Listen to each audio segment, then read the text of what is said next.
Hi, good morning everyone. ഏബടി, എന്തൊക്കെയുണ്ട് വിശേഷം? സുഖമാണെന്ന് വിചാരിക്കുന്നു. റോഡൊക്കെ ക്രോസ് ചെയ്യുമ്പോൾ എന്നെപ്പോലെ മൊബൈൽ ഫോൺ കയ്യിൽ പിടിച്ചുകൊണ്ട് ക്രോസ് ചെയ്യാതിരിക്കുക. ആക്സിഡൻസ് ഒക്കെ ഉണ്ടാവാനുള്ള ചാൻസസ് കൂടുതലാണ്. അപ്പോൾ റോഡ് ക്രോസ് ചെയ്യുമ്പോൾ ഉണ്ടാവും. റോഡ് ക്രോസ് ചെയ്യുമ്പോൾ ശ്രദ്ധ ശരിക്കും റോട്ടിൽ തന്നെ കൊടുക്കുക. ഞാൻ ഇന്നിപ്പോൾ ഈ ഒരു വീഡിയോ ചെയ്യാൻ കാരണം, കഴിഞ്ഞ സമയം ഒരു ഇൻ്റർവ്യൂയുടെ കാര്യം ഞാൻ പറഞ്ഞിരുന്നു. സർട്ടിഫിക്കറ്റ് വെരിഫൈ ചെയ്യാൻ വേണ്ടിയിട്ട് വെരിഫിക്കേഷൻ കൊടുക്കാൻ പറഞ്ഞിരുന്നു. സംഗതി കൊടുത്തു. ഇപ്പോൾ ഏകദേശം ഒരു 80% ഏകദേശം ഒരു ഉറപ്പുണ്ട്. അവർ MD ആൾക്കാരും ഇവിടെ ഇല്ല, ഓഫർ ലെറ്റർ തന്നിട്ടില്ല. അപ്പോൾ വിസയിൽ വന്നാൽ ഇവിടെ ജോലി ചെയ്യാൻ പറ്റില്ല. ഞാനത് കഴിഞ്ഞ വീഡിയോയിൽ പറഞ്ഞിരുന്നു. വിസയിൽ വന്നാൽ ജോലി ചെയ്ത് കഴിഞ്ഞാൽ ലേബർ ചെക്കിങ്ങിൽ പിടിച്ചു കഴിഞ്ഞാൽ ആ കമ്പനിക്കും ഫൈനുണ്ട്, നമ്മളും അകത്തു പോകും. നമ്മളകത്ത് പോയി കഴിഞ്ഞ് പിന്നെ ഇനി തിരിച്ചിനി ബഹ്റിനിലേക്ക് ഒരിക്കലും വരാൻ പറ്റില്ല. ലൈഫ് ലോങ് ബാനാണ്. അപ്പോൾ ജോലി ചെയ്യാൻ പറ്റില്ല. പക്ഷേ എന്നാലും ഒന്നരാഴ്ച ട്രെയിനിങ്ങും കാര്യങ്ങളൊക്കെ വേണം. അപ്പോൾ നമുക്ക് എന്താ വെച്ചാൽ നോക്കാം, കുഴപ്പമില്ല. അപ്പോൾ എന്തായാലും MD ഏകദേശം ഈ ആഴ്ച വരും. ഒരാഴ്ചത്തോളം ഒരു ട്രെയിനിങ് പോലെ ജസ്റ്റൊക്കെ ഒന്ന് കമ്പനിയും കാര്യങ്ങളും സൈറ്റും പരിപാടിയൊക്കെ ഒന്ന് നോക്കിയിട്ട് ഈ പറഞ്ഞ പോലെ നമുക്ക് എന്താ വെച്ചാൽ അറ്റൻഡ് ചെയ്യാം എന്ന് പറഞ്ഞു. ഞാനിപ്പോൾ ആലോചിക്കായിരുന്നു, എൻ്റെ കൂടെ വന്ന മറ്റുള്ളവരെ പോലെ ഞാൻ സമയമില്ല. കാരണം സമയമില്ല എന്ന് പറയാനായിട്ട് 90 ദിവസമേ ഉള്ളൂ. അവരുടെ വന്നപ്പോഴേ വിസയിലുള്ളവർക്ക് ജോലി കിട്ടില്ല എന്ന് പറഞ്ഞതുകൊണ്ട്, ജോലി കിട്ടില്ല എന്ന് വെച്ചാൽ ഒരു 2 മാസം വെയിറ്റ് ചെയ്യേണ്ടി വരും. കാരണം നമ്മൾ നാട്ടിൽ പോകണം, ഈ കമ്പനിക്ക് പേപ്പറിൽ പരസ്യം കൊടുക്കണം, അത് കഴിഞ്ഞിട്ട് നമ്മൾ നാട്ടിൽ നിന്ന് മെഡിക്കൽ എടുത്ത് അയച്ചു കൊടുക്കണം. പിന്നെ ഈ ഏകദേശം 25 വർക്കിംഗ് ഡേയ്സ് കഴിഞ്ഞാൽ മാത്രമേ വിസ സാങ്ഷൻ ചെയ്യും. അപ്പോൾ ഏകദേശം ഒരു കമ്പനിയെ സംബന്ധിച്ചിടത്തോളം ഒരു ആളെ ഹയർ ചെയ്യണമെന്നുണ്ടെങ്കിൽ ഏകദേശം 2 മാസത്തോളം ആ കമ്പനി വെയിറ്റ് ചെയ്യണം. കൂടുതലും ഈ നെറ്റിലും വെബ് സീരീസിലും കാര്യങ്ങളിലൊക്കെ വന്ന ആഡുകളെന്ന് പറഞ്ഞാൽ അവർക്കൊക്കെ എല്ലാവർക്കും ഇമ്മീഡിയറ്റ് ജോയിനിങ് ആണ്. അപ്പോൾ ഇങ്ങനൊരു അവസ്ഥയിൽ ഈ എല്ലാ കമ്പനികൾക്കും ഇതിങ്ങനെ പറ്റിക്കൊള്ളണമെന്നില്ല. ചാൻസസ് കുറയും കേട്ടോ. വിസയിൽ വന്നിട്ട് നമ്മൾ ജോലി അന്വേഷിക്കുമ്പോൾ ചാൻസസ് ഒരുപാട് കുറയും. അതുകൊണ്ടാണ് എൻ്റെ കൂടെ വന്നവർ ഒരു ശുഭാപ്തി വിശ്വാസമായിട്ട് അവർ തിരിച്ചു പോയത്. എനിക്ക് ഓഫർ ലെറ്ററിൻ്റെ വക്ക് വരെ എത്തി. എന്തായാലും അവരെന്തായാലും എല്ലാം ഓക്കെ പറഞ്ഞിട്ടുണ്ട്. സർട്ടിഫിക്കറ്റ് വെരിഫിക്കേഷനൊക്കെ കഴിഞ്ഞിട്ടുണ്ട്. ഏകദേശം MD വന്നാൽ ഉടനെയുള്ള പരിപാടികളെ നീക്കാം. കാര്യങ്ങളെല്ലാം സംസാരിച്ചു. സാലറി പാക്കേജ് സംസാരിച്ചു. എല്ലാം സംസാരിച്ചു. സാലറി അത്യാവശ്യം കുറവാണ്. കാരണം ഇപ്പോൾ നമുക്ക് 10 വർഷത്തെ GCC എക്സ്പീരിയൻസ് ഉണ്ടെങ്കിലും ബഹ്റൈനിൽ ഫസ്റ്റ് ടൈമാണ്. സാലറി കുറവാണ്, ഒരു ബേസിക് സാലറിയേ ഉള്ളൂ. എന്നിരുന്നാൽ തന്നെയും ഞാൻ അതിന് അൽഹംദുലില്ലാ എന്ന് പറഞ്ഞോളൂ. കാരണം ഇപ്പോൾ എൻജിനീയറിങ്ങിൻ്റെ തന്നെ കിട്ടിയില്ലെങ്കിൽ ഡ്രൈവറിൻ്റെനോ അല്ലെങ്കിൽ വല്ല സ്റ്റോർ കീപ്പറിനോ അതൊക്കെ പോകാൻ തയ്യാറായിട്ടാണ് ഞാൻ നിന്നായിരുന്നത്. ഞാൻ കഴിഞ്ഞ ദിവസം പറഞ്ഞില്ലേ, നാട്ടിലുള്ളൊരു ഹോണ്ട ആക്റ്റീവ് വരെ വിറ്റിട്ട് അങ്ങോട്ട് വന്നത്. ഇനി നാട്ടിൽ പോകാമെന്ന് പറഞ്ഞു കഴിഞ്ഞാൽ, ജോലിയില്ലാതെ നാട്ടിൽ പോകാമെന്ന് പറഞ്ഞാൽ ഭയങ്കര ബുദ്ധിമുട്ടാണ്. ജോലി ഇല്ലാതെ നാട്ടിൽ പോകാന്ന് പറഞ്ഞാൽ ഇപ്പോൾ വിസ അടിക്കാനായിട്ട് നാട്ടിൽ പോകേണ്ടി വരും കേട്ടോ, മെഡിക്കൽ എടുക്കാനൊക്കെ ആയിട്ട് നാട്ടിൽ പോകേണ്ടി വരും. അല്ലാതെ ജോലി ഇല്ലാതെ നാട്ടിൽ പോകാന്ന് പറഞ്ഞു കഴിഞ്ഞാൽ ഭയങ്കര ബുദ്ധിമുട്ടാണ്. 10 ദിവസം നല്ല കഷ്ടപ്പാടും നല്ല യാതനയും നല്ല സാമ്പത്തിക ഞെരുക്കവും ഇതൊക്കെ നമ്മൾ അനുഭവിക്കാൻ തയ്യാറാവണം. ഇതൊക്കെ അനുഭവിച്ച് ഈ 10-45 ദിവസം കഴിഞ്ഞ് ഇനി ബാക്കിയൊരു 35-36 ദിവസം കൂടിയും ബാക്കിയുണ്ട്. ഈ സമയത്തിനകത്താണ് ഈ ജോലി സെറ്റാവുന്നത്.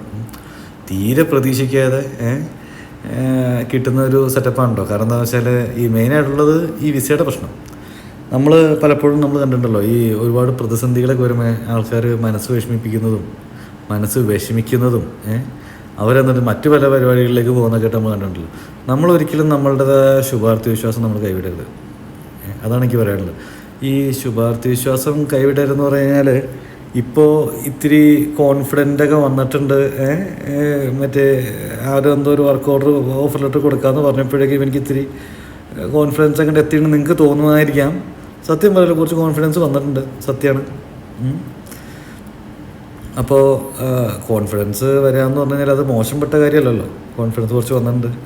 അപ്പോൾ എനിക്ക് ഇന്നലെ ഞാൻ ആ വീഡിയോ ചെയ്തപ്പോൾ ഞാൻ പറഞ്ഞിരുന്നു, എനിക്ക് അത്ര വലിയ ഉറപ്പില്ല. കാരണം എനിക്ക് ഇതിന് മുമ്പും 2-3 പേര് ഇതുപോലെ ഓക്കെ പറഞ്ഞിട്ട് അവസാനത്തെ നിമിഷം കൈ മലർത്തിയിട്ടുണ്ട്. അപ്പോൾ ഇതും എനിക്കൊരു 80% ഓക്കെയാണ്. ഇപ്പോൾ നമ്മൾ കണ്ട മാനേജ്മെൻറ്റും ആൾക്കാരൊന്നും അത്ര മോശപ്പെട്ട ആൾക്കാരൊന്നുമല്ല. ഓഫ്, എന്തത് പെന്നെ ഇടിച്ച് പറപ്പിച്ചതിനാണ്. ഇതാണ് ഞാൻ പറഞ്ഞത്, ഫോണും കൈ പിടിച്ചുകൊണ്ട് റോട്ടിൽ കൂടെ നടക്കരുതെന്ന് ഞാൻ ആദ്യം പറഞ്ഞില്ലേ. നമ്മൾ ഈ അനുഭവിക്കുന്ന ഇപ്പോൾ നമ്മൾ അനുഭവിക്കുന്ന പ്രതിസന്ധിയൊന്നും സത്യം പറഞ്ഞാൽ പ്രതിസന്ധികളല്ല, മനസ്സിലായില്ലേ? ഇതൊന്നും ഒരു പ്രതിസന്ധിയേ അല്ല. കാരണം ഇതിനേക്കാൾ പ്രതിസന്ധി അനുഭവിക്കുന്ന എത്രയോ ആൾക്കാരുണ്ട്. നല്ല ഉദാഹരണം ദേ ലെഫ്റ്റ് സൈഡിൽ ഇങ്ങനെ ചേട്ടനെ കണ്ടോ? ആ 2 സൈക്കിളും കണ്ടോ? ആ ചേട്ടൻ്റെ പണി എന്താണെന്നറിയോ? ആ സൈക്കിളിൻ്റെ ബാക്കിൽ എന്താണെന്നറിയോ? പഴയ തുണികളാണ്. അതായത് ഈ ഒരു കാറ് തുടച്ചു കൊടുത്ത് ഒരു ബക്കറ്റ് വെള്ളം എടുത്തിട്ട് അയാൾ 5-6 കാർ ഓടിക്കും. ഒരു കാറ് ഫുള്ള് തുടച്ചു കൊടുത്ത് അയാൾക്കിട്ടുന്നത് 300 പൈസയാണ്. 300 പൈസ എന്ന് പറഞ്ഞാൽ നാട്ടിലത്തെ ഒരു 60 രൂപ. പക്ഷെ നാട്ടിലത്തെ ചിലവല്ല ഇവിടെ. ഒരു 100 പൈസ കൊണ്ട് ഒരു ചായ കുടിക്കാൻ, മനസ്സിലായോ? അപ്പോൾ ആ ഒരു കാറ് കഴുകി കൊടുത്ത് അയാൾക്ക് കിട്ടുന്നത് 300 പൈസയാണ്. ഈ കിടക്കുന്ന കാറുകൾ മുഴുവൻ കഴുകാനുള്ളതല്ല. നമ്മൾ വരുന്ന വണ്ടിയിൽ നമ്മുടെ വണ്ടി ഇച്ചിരി പൊടിയായിട്ട് ശരിയാണെന്ന് കഴുകിക്കോട്ടെ എന്ന് വിചാരിച്ച് നമ്മളത് കൊടുത്ത് കഴിയുമ്പോഴാണ് അവന് ആ കാറ് കഴുകിയിട്ടാണ് അവനിക്ക് ആ 300 പൈസ കിട്ടുന്നത്. അവൻ അതുപോലെ 300 പൈസയിൽ നിന്ന് ഒരു 3 ദിനാറാക്കാൻ അവൻ 10 കാറ് വേണം. ഒരു 5.5-6 ദിനാറെങ്കിലും ഇവിടുത്തെ ബേസിക് സാലറി ഏറ്റവും കുറഞ്ഞ ശമ്പളത്തിനുള്ളതാണ്. ഈ 5.5 പോട്ടെ ഒരു 4 ദിനാറോ 4-5 ദിനാറാക്കണമെങ്കിൽ അവന് 10-12 കാറ് വേണം. 10-12 കാറ് കഴുകുന്നതിനല്ല, 50 കാറ് വേണമെങ്കിലും കഴുകായിരുന്നു. ഈ വരുന്നവർ എല്ലാവരും 300 പൈസ തരാനും എന്നാൽ എൻ്റെ കാറ് കഴിക്കുമെന്ന് പറയാനും കൂടി തയ്യാറാവണ്ടേ? അവൻ എന്നിട്ടും ജീവിക്കണ്ടല്ലോ. അതാണ് ശുഭാപ്തി വിശ്വാസം എന്ന് ഞാൻ പറഞ്ഞത്. കറക്റ്റ് നല്ലൊരു എക്സാമ്പിൾ കേട്ടോ അതിനെ വഴി വെച്ച് കണ്ടത്. വളരെ നന്നായി, നിങ്ങളോട് പറയാനും പറ്റി. നല്ലൊരു എക്സാമ്പിളായിരുന്നത്. അപ്പോൾ അവൻക്കുള്ള ഒരു ശുഭാപ്തി വിശ്വാസം പോലും നമുക്കില്ലാന്നുണ്ടെങ്കിൽ പിന്നെ നമ്മൾ ജീവിച്ചിട്ട് എന്താ കാര്യം? ഈ പല പല ടെൻഷനുകളും പല പല മാനസിക വിഷമങ്ങളൊക്കെ വരുമ്പോൾ എല്ലാവരും ഓടിപ്പോയി അങ്ങ് ആത്മഹത്യ ചെയ്യുക, തൂങ്ങിച്ചാവുക. അങ്ങനെയൊക്കെ നോക്കുകയാണെങ്കിൽ നമ്മൾ എന്തൊക്കെയോ ചെയ്യണമെന്നറിയാം. ഉണ്ടായിരുന്നൊരു വീട് ജപ്തിയായി, 10-12 കൊല്ലം ഗൾഫിൽ കിടന്ന് അധ്വാനിച്ച് ഉണ്ടാക്കിയ വീടാണ്. ആ വീട് ജപ്തിയിലായി, ഡിവോഴ്സായി, അവിടെ ഉണ്ടായിരുന്ന ജോലി പോയി പിന്നെ ഡിവോഴ്സും കാര്യങ്ങളൊക്കെ ആയിട്ട് മാനസിക സമ്മർദ്ദം കൊണ്ടാണ് ആയത്. പിന്നെ കോവിഡിൻ്റെ പ്രശ്നം, അവിടെ വർക്കും കാര്യങ്ങളില്ലാണ്ടായപ്പോൾ അങ്ങനെ ജോലി പോയി.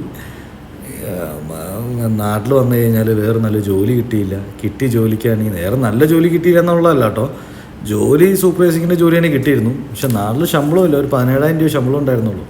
വീട്ടിൽ നിന്ന് 10-13 കിലോമീറ്റർ ദൂരെയായിരുന്നു ജോലി. അവിടെ പോയി തിരിച്ചു വരാനായിട്ട് ബസ് റൂട്ടല്ല. എൻ്റെ ഈ പറഞ്ഞ ഹോണ്ട ആക്റ്റീവ, എൻ്റെ ഹോണ്ട ആക്റ്റീവ അല്ല കേട്ടോ, ഉമ്മയുടെ ഹോണ്ട ആക്റ്റീവയാണ്. ഈ ഉമ്മയുടെ ഹോണ്ട ആക്റ്റീവയിൽ ഞാനിതുപോലെ പെട്രോൾ അടിച്ച് പോയി തിരിച്ചു വരാം. മറ്റേ വേറെ ട്രാൻസ്പോർട്ടേഷൻ ഇല്ല, ഫുഡിൻ്റെ പൈസ ഇല്ല, വേറെ അലവൻസ് ഒന്നുമില്ല. മാസം ഈ ഒരു 17,000 രൂപയുള്ളൂ.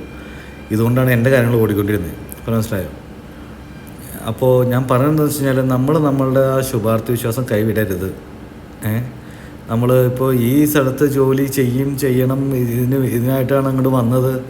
നാട്ടിലുണ്ടായിരുന്ന ആകെ ഉണ്ടായിരുന്ന ഒരു പൊട്ട വണ്ടിയാണെങ്കിൽ അത് ഞാൻ വിറ്റു. അപ്പോൾ ഇനി നാട്ടിലേക്ക് പോയി കഴിഞ്ഞാൽ രക്ഷയില്ല. അപ്പോൾ അത് കാരണം ഇവിടെ തന്നെ നിൽക്കണമെന്ന് ഞാനൊരു ദൃഢപ്രതിജ്ഞ എടുത്ത് ഇവിടെ നിന്നതുകൊണ്ടാണ് ഇപ്പോൾ പടച്ചോൻ കനിഞ്ഞെന്ന് ഞാൻ വിചാരിക്കുന്നു, വിശ്വസിക്കുന്നു. മനസ്സിലായില്ലേ?